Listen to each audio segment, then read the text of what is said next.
Hello students, today I am going to explain chapter 5th footprints without feet.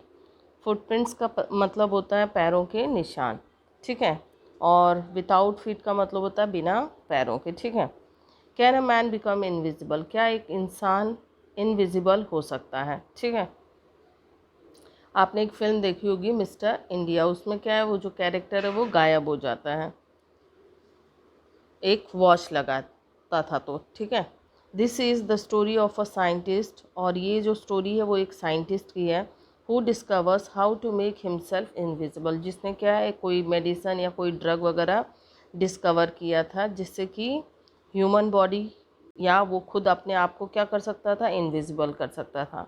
Does he use और miss use his discovery, तो इस ये story पढ़ने पे पता चलेगा कि उसने अपनी डिस्कवरी का यूज़ किया या उसका मिस यूज़ किया। So let's start.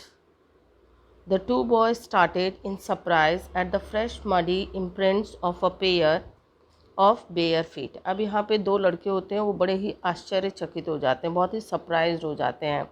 क्यों? क्योंकि तभी उन्हें क्या दिखाई देता है, मिट्टी में सने हुए दो पैरों के निशान दिखाई देते हैं, ठीक है, नंगे पैरों के। उसने कोई चप्पल वगैरह नहीं पहना था। What was a barefooted man doing on the steps of a house in the middle of London? और तब दोनों सोचने लगते हैं कि एक बिना स्लीपर वगैरह पहने एक आदमी एकदम लंदन में क्या कर रहा है, और वो भी एक घर की सीढ़ियों पे, और मिडिल ऑफ द लंदन यानी कि लंदन के बीचों बीच का कोई जगह होती है, ठीक है। And where was the man, और जबकि वो आदमी दिखाई नहीं दे रहा होता है, उसके पैरों के निशान तो होते हैं लेकिन वो आदमी दिखाई नहीं देता, तो वो सोचते हैं कि वो आदमी है कहाँ। As they gazed a remarkable sight met their eyes, और जैसे ही वो घूर घूर के देखते हैं तभी उनकी आँखों के सामने एक नज़ारा आ जाता है। अ fresh footmark appear from nowhere, और कोई दिखाई नहीं दे रहा होता है लेकिन फिर भी क्या होता है कि एकदम ताज़े ताज़े पैरों के निशान उनके सामने बन रहे होते हैं। फर्दर फुटप्रिंट्स फॉलोड, और एक पैर के बाद दूसरा पैर का निशान सामने आ रहा होता है, वन आफ्टर अनदर, एक के बाद एक। Descending the steps and progressing down the streets, यानी सीढ़ियों से डिसेंडिंग का मतलब क्या है, नीचे उतरते हुए, और प्रोग्रेसिंग का मतलब है कि आगे बढ़ते हुए, यानी कि वो पैर नीचे, स्टेप्स जो हैं वो नीचे की तरफ दिखाई देते हैं और वो और आगे सड़क की तरफ या स्ट्रीट मतलब गली की तरफ बढ़ रहा होता है, ठीक है। द बॉयज़ फॉलोड, अब वो जो दोनों लड़के होते हैं वो उसका पीछा करने लगते हैं। Fascinated until the muddy impressions became फेंटर and फेंटर, और यहाँ फैसिनेटेड का मतलब है अट्रैक्टेड, उस इम्प्रेशन, उस पैरों के निशान के प्रति वो बड़ा ही अट्रैक्टेड होते हैं और उसके का पीछा करने लगते हैं, और तब तक उसका पीछा करते हैं जब तक कि वो निशान फेंट मतलब और धुंधला नहीं हो जाता है। And at last disappeared all together, और एक टाइम ऐसा आता है कि दोनों पैरों के निशान क्या हो जाते हैं, गायब हो जाते हैं। The explanation of the mystery was really simple enough, अब ये जो रहस्य है इस पर ये बहुत ही सिंपल सा होता है, इस पर से पर्दा उठाना बहुत ही आसान है। द बी विल्डर्ड, यहाँ पे बी विल्डर्ड का मतलब होता है आश्चर्यचकित लड़के, है ना। तो वो जो दोनों लड़के होते हैं जो कि बड़ा ही आश्चर्यचकित होते हैं, had been following a scientist who had just discovered how to make the human body transparent, और वो दोनों लड़के एक ऐसे साइंटिस्ट का पीछा कर रहे होते हैं जिसने अभी अभी एक डिस्कवरी की थी जिससे कि किस तरीके से एक ह्यूमन बॉडी को एकदम ट्रांसपेरेंट किया जा सकता है, जैसे कि शीशे का ग्लास का शीट होता है, ठीक है। ग्रिफिन द साइंटिस्ट, अब इस साइंटिस्ट का नाम क्या होता है, इस साइंटिस्ट का नाम होता है ग्रिफिन, ठीक है। Had carried out experiments after experiment to prove that the human body could become invisible, और इस साइंटिस्ट ने क्या किया था, एक एक्सपेरिमेंट के बाद दूसरा, दूसरे के बाद तीसरा, यानी कि एक्सपेरिमेंट के बाद एक्सपेरिमेंट किया था ये प्रूव करने के लिए कि किस तरीके से ह्यूमन बॉडी को इनविजिबल किया जा सकता है। एक दो बार के एक्सपेरिमेंट में कोई डिस्कवरी नहीं हो पाती है, ठीक है। Finally he swallowed certain drugs and his body became as transparent as a sheet of glass.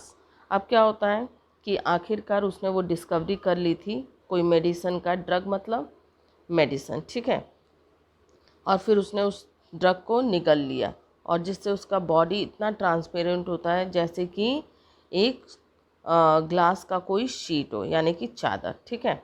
दो it also remain as solid as glass. अब आप ग्लास के आर पार तो देख सकते हैं लेकिन वो फिर भी क्या रहता है, सॉलिड रहता है।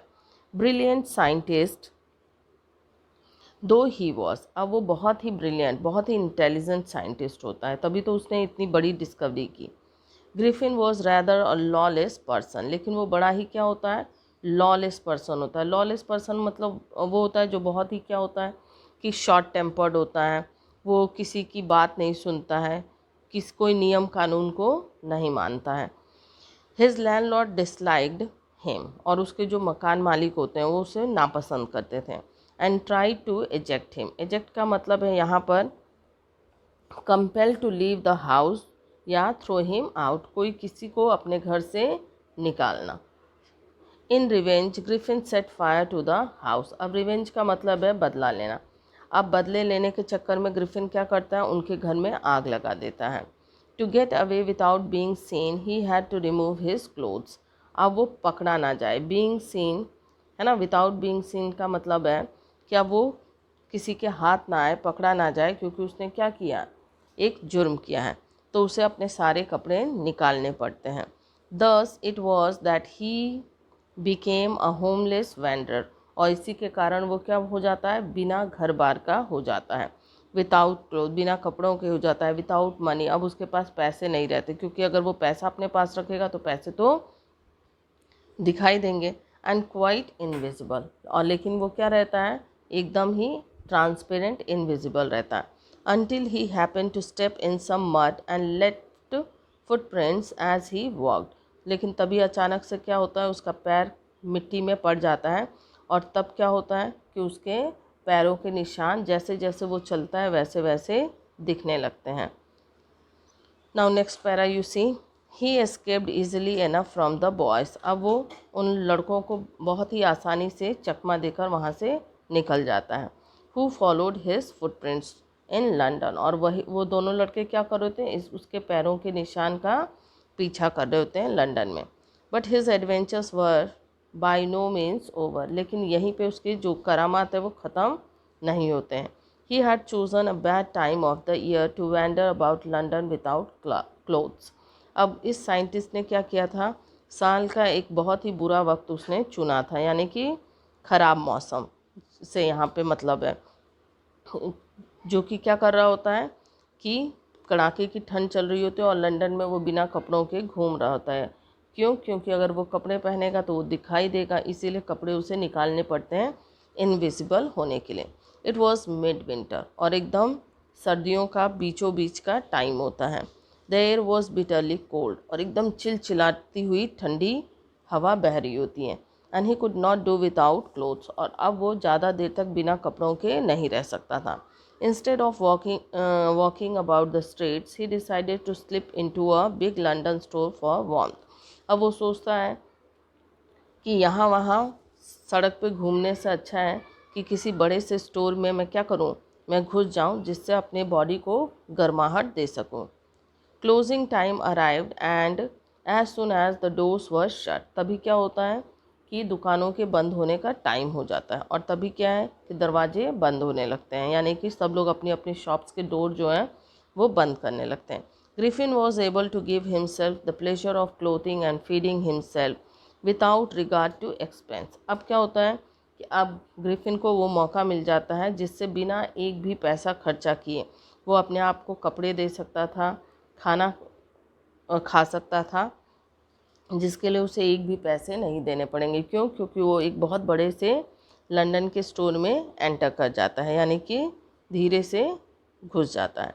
He broke open boxes and rappers and fitted himself out with warm clothes, अब वो क्या करता है, सारे जो भी कपड़ों के बॉक्स वगैरह रखे रहते हैं उनको खोलता है, रैपर वगैरह हटाता है और उसमें से जो भी उसकी फिटिंग के कपड़े होते हैं वो पहन लेता है, जिससे वो अपनी बॉडी को गर्माहट दे सके। सोन विथ शूज़ एंड ओवरकोट, जल्दी वो जूते भी पहन लेता है, उसके बाद ओवरकोट पहन लेता है, and a wide brimmed hat. अब यहाँ पे वाइड ब्रिम्ड हैट का मतलब है कि बहुत बड़े से सर्कल वाला एक बड़ा सा वो क्या पहन लेता है, हैट पहन लेता है। He became a fully dressed and visible person, और जब कपड़े पहन लेता है तो वो आप दिखाई देने लगता है एकदम अच्छे से। In the kitchen of the restaurant he found cold meat, अब तब वो उस रेस्टोरेंट के किचन में जाता है और वहाँ कुछ ठंडा मीट पड़ा रहता है and coffee. And he followed up the meal with sweets, उसके बाद वो कुछ मिठाइयाँ खाता है, and wine taken from the grocery, और फिर ग्रॉसरी में से जा कर के वाइन लेता है, ठीक है। Finally he settle down to sleep on a pile of quilts, और वहीं पे क्या है, स्टोर है, तो स्टोर में बहुत सारे रजाई गद्दे ये सब रखे रहते हैं, तो आखिरकार वो जाकर उन्हीं गद्दों पे सो जाता है। If only Griffin had managed to wake up in good time, all might have been well. अगर ग्रिफिन टाइम से सुबह उठ जाता तो सब कुछ उसके साथ अच्छा अच्छा होता, यानी कि वो पकड़ा नहीं जाता, आराम से वो वहाँ पे अपना गुजर बसर कर सकता था। As it was, he did not wake up until the assistants were already arriving next morning. लेकिन ऐसा नहीं होता है, जब सुबह होती है तो असिस्टेंट जो दुकान के होते हैं, शॉप के होते हैं, वो आ जाते हैं और वो जग नहीं पाता है। When he saw a couple of them approaching, अब तभी क्या देखता है वो कि जब कुछ असिस्टेंट्स को अपनी तरफ आते हुए देखता है, he panicked and began to run, तब वो बहुत डर जाता है, घबरा जाता है। पैनिक्ड मतलब अफ्रेड, नर्वस, अब वो बहुत ज़्यादा डर जाता है, घबरा जाता है। दे एंड बिगैन टू रन, और वो क्या करने लगता है, भागना शुरू कर देता है। दे नेचुरली गेव चेस, अब कोई किसी को देख के दौड़ेगा तो डेफिनेटली वो भी उसका पीछा करेगा। In the end he was able to escape only by quickly taking off his newly found clothes, अब आखिरकार में उसके पास एक ही चारा बचता है, वो जो नए नए कपड़े उसने पहने होते हैं वो धीरे धीरे करके वो एक एक करके सारा निकाल देता है। So once more he found himself invisible but naked in the chill January air. अब क्या है कि अभी अभी तो उसने नए कपड़े पहने थे, लेकिन एक बार फिर उसके साथ ऐसा होता है कि फिर से उसे अपने कपड़े निकालने पड़ते हैं, वो इनविजिबल हो जाता है लेकिन पूरी तरह से बिना कपड़ों के होता है, और वो भी चिलचिलाती हुई जनवरी के ठंड में। This time he decided to try the stock of a theatrical company in the hope of finding not only clothes, अब इस बार वो सोचता है, इसने निर्णय लिया कि अब मैं किसी थिएट्रिकल कंपनी का मतलब है कि जहाँ पे पिक्चर एक्टिंग या फिर थिएटर से रिलेटिंग कोई काम होता है और कॉस्ट्यूम्स वगैरह इजीली मिल जाते हैं। तो इस बार वो सोचता है कि इस बार ना सिर्फ मैं कपड़े लूँगा बल्कि क्या करूँगा, but also something that would hide the empty space above his shoulders, बल्कि अपने आप को कपड़े ही नहीं पहनाएगा बल्कि कुछ ऐसा भी कॉस्ट्यूम वो पहनेगा जिससे कंधे के ऊपर का जो पोर्शन उसका गायब रहता है वो उसे भी क्या कर सकता है, आराम से ढक सकता है। Shivering with cold he hurry to Drury Lane, अब ठंड से कांपते हुए वो क्या करता है, तेज़ी से डरी लेन की तरफ बढ़ता है। The centre of the theatre world, और डरी लेन क्या होता है, एक जगह होता है जो कि क्या है, सेंटर होता है पूरे थिएटर वर्ल्ड का। ही सोन फाउंड अ सूटेबल शॉप, अब वहाँ जल्दी उसे एक बहुत ही बड़ी और बहुत ही उसके लायक की दुकान दिख जाती है। ही मेड हिज वे, अब वो वैसे भी इनविजिबल होता है तो आराम से अंदर घुस जाता है। Up stairs and came out a little letter, और फिर सीढ़ियों से चढ़ के ऊपर जाता है और थोड़ी देर बाद नीचे आता है। Wearing bandages round his forehead, और उसने क्या पहना था, अपने माथा को छिपाने के लिए उसने बैंडेजेस फोरहेड पे लगाए होते हैं। डार्क ग्लासेस, आँखों को छुपाने के लिए क्या पहना होता है, बड़े बड़े डार्क ग्लासेस पहने होते हैं। फॉल्स नोज़ वाले पोर्शन को लाने के लिए उसने नकली नाक लगाया होता है। बिग बूशी साइड विस्कर्स, और उसने खूब घने घने मूछें लगा ली होती हैं साइड में, जिससे कि उसका जो चिक वाला पोर्शन है और चिन वाला वो भी आ जाए। एंड अ लार्ज हैट, और एक बड़ा सा उसने हैट पहन लेता है जिससे कि उसका सर भी ढक जाए। To escape without being seen, अब वो क्या है कि बिना किसी को वो वहाँ से भाग निकले बिना किसी को देखे। He callously attack the shopkeeper from behind, तब वो क्या करता है कि शॉपकीपर को कैलेसली का मतलब है वो क्या करता है कि बड़ी ही निर्दयता से, कैलेसली का यहाँ पे मतलब है कि इन अ क्रूअल वे, ठीक है। तो वो क्या करता है कि जो शॉपकीपर है उसे पीछे से, बिहाइंड मतलब पीछे से खूब ज़ोर से उसे मारता है। After which he robbed him of all the money he could find, और उसके पास जितना भी पैसा रहता है उस शॉपकीपर का, उसके पास से वो सारा पैसा वो लूट लेता है।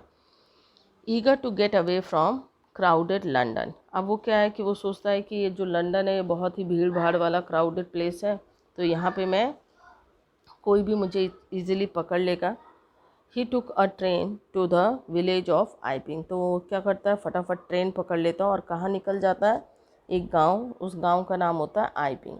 Where he book 2 rooms at the local inn, और तब वहाँ पे जाकर एक लोकल मतलब इन मतलब होता है कि पब, या फिर कह सकते हैं ऐसा जगह जहाँ पे पब के साथ रहने की व्यवस्था हो, तो वो वहाँ पे 2 रूम लेता है।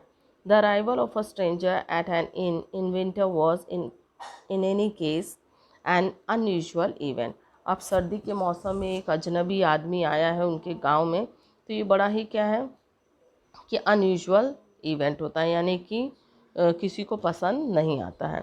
A stranger of such uncommon appearance set all tongues waging, अब वैगिंग का मतलब होता है कि सब लोग क्या करने लगते हैं, बातें बनाने लगते हैं। अब एक अजनबी आदमी आया है जो कि बहुत ही अजीबोगरीब दिख रहा है, उसका अपीयरेंस भी क्या है, बहुत ही अजीबोगरीब है, तो सारे गांव वाले क्या करने लगते हैं, बातें बनाना शुरू कर देते हैं। Mrs hall the landlords wife, अब मिसेस हॉल कौन है, जिनका कमरा उसने 2 कमरे बुक किए हैं, अब वो लैंडलॉर्ड की वाइफ है यानी कि मकान मालकिन है। Made every effort to be friendly, वो उससे दोस्ती करने के लिए, किससे दोस्ती करने के लिए, ग्रिफिन से दोस्ती करने के लिए बहुत मेहनत करती हैं, हर कदम उठाती हैं। But Griffin had no desire to talk and told her, लेकिन ग्रिफिन का कोई इरादा नहीं होता है कि वो उनसे बात करें, और सीधे सीधे कह देता है, my reason for coming to Iping is a desire of for solitude, कि मैं आइपिंग क्यों आया हूँ, क्योंकि मैं यहाँ पे अकेले रहना चाहता हूँ। I do not wish, solitude का मतलब होता है लोनलीनेस, अकेलापन, ठीक है। I do not wish to be disturb in my work, और मैं नहीं चाहता हूँ कि मेरे काम में कोई दखल अंदाजी करे या कोई मुझे डिस्टर्ब करे। Besides an accident had affected my face, और अपना ये चेहरा छुपाने का भी रीज़न दे देता है वो कि एक एक्सीडेंट में मेरा ये जो पूरा फेस है वो क्या हुआ था, अफेक्ट हो गया था, यानी कि जल गया होगा या कुछ हो गया होगा। Satisfied that her guest was an eccentric scientist, eccentric का मतलब होता है स्ट्रेंज, अजीबोगरीब, तो वो जो मिसेस हॉल होती हैं वो सेटिस्फाई हो जाती हैं कि मेरा जो गेस्ट है यानी कि जो मेरा टेनेंट है वो बड़ा ही अजीबोगरीब साइंटिस्ट है। And in view of the fact that he had paid her in advance, और वो इससे भी खुश हो जाती हैं कि चलो इसने एडवांस में सारी पेमेंट कर दी है। Mrs Hall was prepare to excuse his strange habits and irritable temper, और इसलिए मिसेस हॉल जो होती हैं वो क्या करती हैं, उसके अजीबोगरीब बर्ताव, उसके गुस्सैलपन को वो सब भूल भाल जाती हैं। But the stolen money did not last long, लेकिन ग्रिफिन जितना पैसा चुरा के उस शॉपकीपर से लाया था वो ज़्यादा दिन तक नहीं चलता है। And presently Griffin had to admit that he had no more ready cash, और आखिरकार उसे एक दिन अपनी मकान मालकिन से कहना पड़ता है कि अब उसके पास कैश ख़त्म हो गया है। ही प्रिटेंडेड, लेकिन फिर भी वो बहाना मारता है, that he was expecting a cheque to arrive at any moment, और क्या बहाना मारता है कि कभी भी उसका कोई भी चेक आ जाएगा तो वो उनकी सारी पेमेंट कर देगा। Shortly afterwards a curious episode occurred, लेकिन तभी क्या होता है कि उसके थोड़े ही टाइम के बाद एक बड़ा ही अजीबोगरीब घटना घटती है। Very early in the morning a clergyman and his wife were awaken by noises in the study room. अब क्लेगरी मैन कौन होता है, तो क्लेगरी मैन का मतलब होता है प्रेस्ट, ठीक है, मेल प्रेस्ट, या फिर हम कह सकते हैं रिलीजियस लीडर या मास्टर, ठीक है। तो वो और उसकी वाइफ बहुत सुबह सुबह जग जाते हैं, और क्यों जग जाते हैं, क्योंकि उनके स्टडी रूम से बहुत ही शोर शराबा की आवाज़ आ रही होती है। Creeping down stairs they heard the chink of money being taken from the clergyman's desk, और तब वो लोग धीरे धीरे सीढ़ियों से नीचे उतर के आते हैं, और तब क्या उनको सुनाई देता है कि कोई क्लेगरी मैन के डेस्क को खोल करके उसमें से पैसे ले रहा है। Without making any noise and with a poker grasped firmly in his hand, अब बिना आवाज़ किए, और एक पोकर, पोकर क्या होता है, एक मेटल रॉड होता है जिसमें हैंडल लगा रहता है। इसका काम होता है कि जैसे आग वगैरह ओपन में जल रहा है तो उसको स्टायर करने के लिए, ठीक है। अब वो एकदम ज़ोर से हाथ में पकड़ करके क्लेगरी मैन क्या करता है, नीचे आता है। The clergyman flung open the door surrender, और तब झटके से दरवाज़ा खोलता और कहता है surrender. So students, this is lengthy chapter, so remaining portion we'll see in next video.